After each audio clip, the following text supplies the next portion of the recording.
সাইয়েদনা আবু বকর ডাক দিলেন, প্রিয়তম স্ত্রী, জানতে চাই, বুঝতে চাই, আজকের দস্তরখানার মধ্যে এত পদের তরকারি কেন, এত পরের খাবার কেন তৈরি হয়েছে?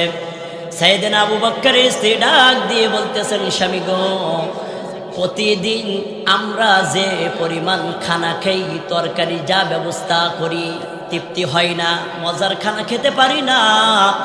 এই জন্য আমি আপনার স্ত্রী, প্রতি মাসে আপনি যে মোহরানাগুলো পান, ওই মোহরানার থেকে একটা করে মোহরানা আমি সরাই সরাই রেখে দেই। বছরে একদিন সবাই মিলে একটু ভালো মন্দ খাবো। সাইয়েদনা আবু বকর কেমন নেতা ছিলেন, কেমন শাসক ছিলেন, ভালো করে বুঝবেন।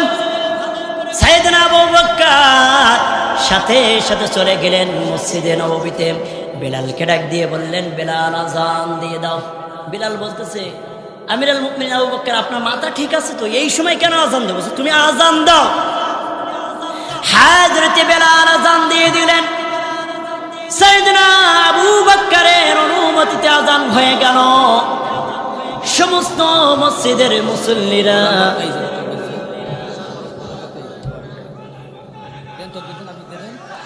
নারায়ে তাকবীর, প্রধান বক্তার আগমন, নারায়ে তাকবীর, হযরত মাওলানা আবুল হাসান দোহারি সাহেবের আগমন, মুফতি মাওলানা আবুল হাসান দোহারি সাহেবের আগমন, নারায়ে তাকবীর। আমার ভাইরা ভালো করে বুঝবেন, আমিরুল মুমিনিন এই অসময়ে কেন আপনি আজান দিয়ে দিয়েছে? সবাই যখন উপস্থিত হয়ে গেল, সাইয়েদনা আবু বকর তখন ডাক দিয়ে বলতেছেন, ও মসজিদে নববীর মুসল্লিরা, তোমরা বলো বলো, তোমরা কি চাও আমি আবু বকর জাহান্নামে যাই? সবাই বলছে, না না, চাই না। তাহলে এক্ষুনি এই রাষ্ট্রীয় কোষাগার থেকে আমি যে বেতন, যে ভাতাগুলো পাই, আমার এই 10টি মোহরানা থেকে একটি করে মোহরানা তোমরা বাদ দিয়ে দাও। কেমন ছিলেন বিচারক, কেমন শাসক ছিলেন! এবার আসেন সাইয়েদনা ওমর, ভালো করে বুঝবেন, আমার দিকে তাকান, আমার দিকে। আপনারা যেভাবে আওয়াজ দিচ্ছেন, গল্প করছেন, মনে হচ্ছে শরীফ থেকে শরীফা হয়ে গিয়েছে। কারণ মুসলমানের সাউন্ড কোনোদিন মৃত্যুর আগ করে। এখানে আমরা যারা আসছি, আমরা পুরুষ মানুষ, জোরে কথা বললে কি গোনা হবে? মা বোনদের কণ্ঠেরও পর্দা রয়েছে, আপনাদের কি আছে নাকি? আজকাল যুগ সব পাল্টে গিয়েছে। মানুষ বলতেছে আগে সেই যুগ আর নেই। যুগ কিন্তু ঠিক আছে, কিন্তু মানুষ পাল্টে গিয়েছে, ঠিক কিনা? আগের মতো শান্তি তো আর এখন পাওয়া যায় না। মানুষ সব পাল্টে গেছে, পাল্টে নিত জামানা, ঠিক কিনা? মানুষ সব পাল্টে গেছে, জামানা ঠিক আছে, জামানা ঠিক আছে, মানুষ সব পাল্টে গেছে। ওরে আগের মতো শান্তি তো আর এখন পাওয়া যায় না।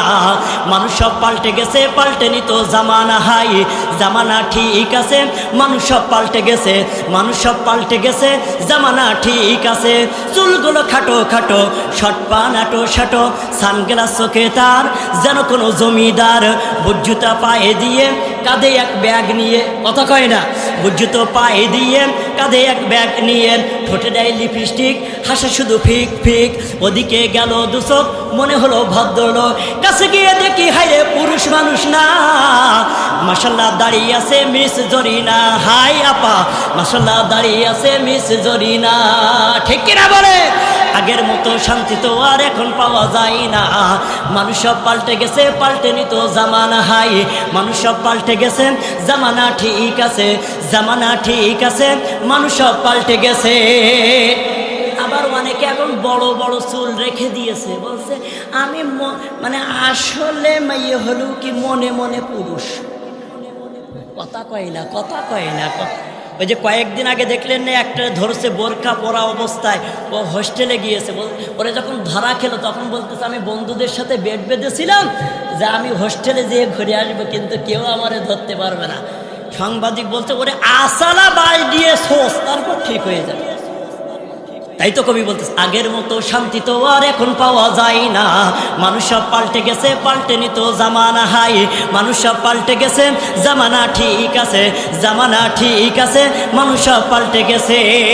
লম্বা লম্বা আছে চুল, কানেতেও আছে দুল, হাতে দেয় সোনার ঘড়ি, চিকন ফিতার ঘড়ি, পাঞ্জাবি গায়ে দিয়ে হাত আছে মোড়ানো, লম্বা ওড়নাটা কাঁধে আছে ঝোলানো, হেঁটে চলে আঁকা বাঁকা মনে হলো নায়িকা, হেঁটে চলে আঁকা বাঁকা মনে হলো নায়িকা, কাছে গিয়ে দেখি হায়রে পুরুষ মানুষ না, কাছে গিয়ে দেখি হায়রে মাইয়া মানুষ না, এটা হলো আঙ্গপাড়ার মিস্টার সোহেল রানা, হে এটা হলো আঙ্গপাড়ার মিস্টার সোহেল রানা।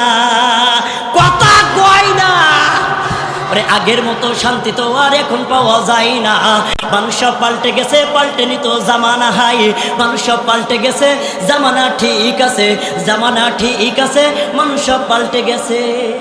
দেখবেন বাজে উঠছে, মানে বড় একটা বই নিয়ে উঠছে, পরে যখন মানে সুপারভাইজার জিজ্ঞাসা করে, আমি স্টুডেন্ট, মানে ভাড়া আমার কাছ থেকে বেশি নেই না, আমি কি স্টুডেন্ট, মোটা বই হাতে আছে, কলমটাও আছে সাথে, কথা কয় না, মোটা বই হাতে আছে, কলমটাও আছে সাথে, সাদা শার্ট গায়ে দিয়ে, সুজোড়া পায়ে দিয়ে, জিন্সের পরেছে প্যান্ট, মনে হলো স্টুডেন্ট, জিন্সের পরেছে প্যান্ট, মনে হলো স্টুডেন্ট, পরেনে আছে জেবেল, গায়ে মুখে দামি সেন্ট, যাই বন্ধুর আড্ডায়, চিন্তায় করে রাস্তায়, কথা কয় না, কথা কয় না, নেশা করে গাঞ্জা খেলে 8 মাস থাকে জেলে, কথা কন, কথা কন, নেশা করে গাঞ্জা খেলে 8 মাস থাকে ছেলে, অবশেষে মনে হলো এইটা কোনো ছাত্র না, অবশেষে মনে হলো এইটা কোনো ছাত্র না, এইটা হলো আঙ্গপাড়ার টোকাই বাবুল রানা।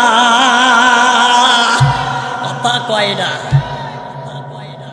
আজকে যুগ পাল্টে দিচ্ছে, শরীফ থেকে শরীফা হচ্ছে, ওদের ওইটারেও নুনুটারে আর মুসলমানি দিয়েন না, গোড়ার থেকে কাইটে তারপরে বানাই দেন।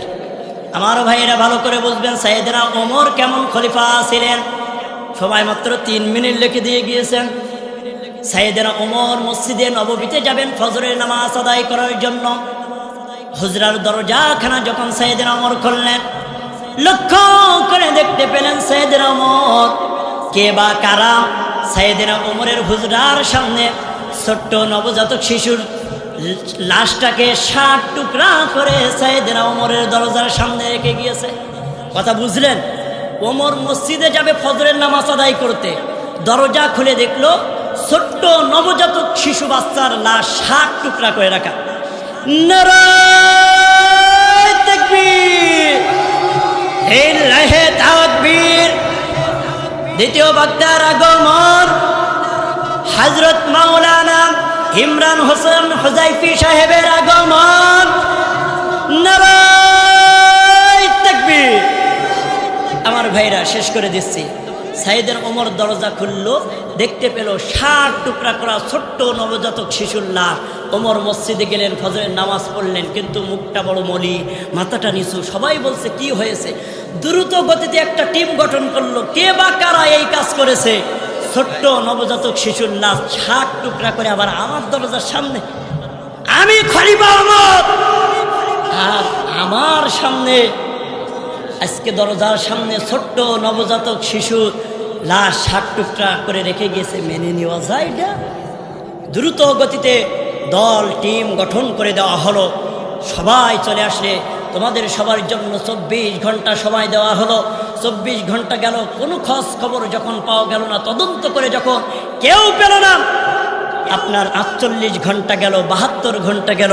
ওমর হুজরার দরজাখানা দিয়ে মাথাটা নিচু করে বলতে, ইয়া রাসূলুল্লাহ, আজকে যদি আপনি নবী থাকতেন এতক্ষণ জিবরাইল আমিন চলে আসতো, ঠিক কি না? আজকে আপনি নাই, এই বিচার ব্যবস্থা কেমনে? হঠাৎ করে ওমরের দরজার মধ্যে করাঘাত হলো। সাইয়েদনা ওমর দরজা খুললেন, একজন মহিলা এসে বলছে, ওমর তুমি না বিশ্ব নবীর সাহাবী, তোমাকে তো পেরেশানি মেনে নেওয়া যায় না। আমার ভাইরা, লম্বা ঘটনা, যদি কোনোদিন সুযোগ হয় আপনাদেরকে সেদিন জানাবো কে রাখছিল ছোট্ট নবজাতক শিশুর লাশ 60 টুকরা করে, এবং বিচার ব্যবস্থা সাইয়েদনা ওমর কিভাবে করেছিলেন, কেমন শাসক তিনি ছিলেন। আজকের আলোচনার বিষয় ছিল তাগুত। আল্লাহ তাআলা রাস্তা দিয়েছেন 2টা, দলও দিয়েছেন 2টা। আপনার আমার এই আল্লাহর রাস্তায় আর আল্লাহর দলে থাকার দরকার আছে না নাই? আল্লাহ তাআলা যদি কোনোদিন কবুল করে সেদিন আপনাদেরকে শোনাবো। ভালো থেকো বন্ধু যদি বেঁচে থাকি, দেখা হবে আবার। ঠিক কিনা বলে?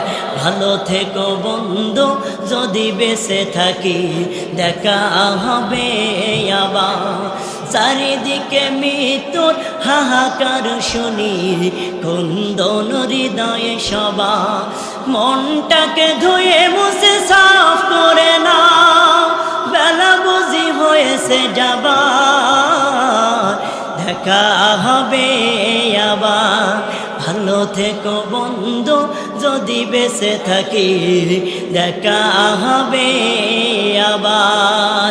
আসসালামু আলাইকুম ওয়া রাহমাতুল্লাহি ওয়া বারাকাতুহু।